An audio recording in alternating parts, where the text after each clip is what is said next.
जय माताजी मित्रों, मारा नवा ब्लॉग में तमारू स्वागत है। तो आज मित्रों તમે જોઈ શકો છો गवार फળી વેડવાયા હતું અને આ મિત્રો ગવાર છે। આવું આટલી ઓર્ગેનિક ખેતી કરી છે એક ચારાની। અને મિત્રો વરસાદ પડ્યો તો જબ્બર રાત તો રાતે એટલે બાદરી પાડી એઠી છે કોણ જો એટલી બધી નહીં પાડી પણ થોડી થોડી પાડી એઠી છે। अभी मित्रों 4-5 तारीख सुधी वरसादनु वातावरण थाय।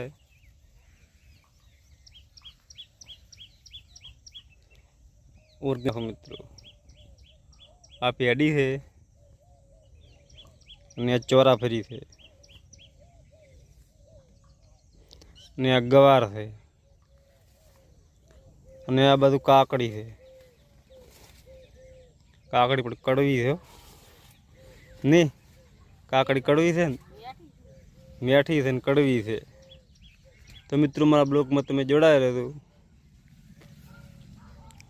अभी आदे वरसादनु वातावरण तो है, थोड़ुंक आकाश खुल्लू है, थोड़ा थोड़ा वादळ ने है।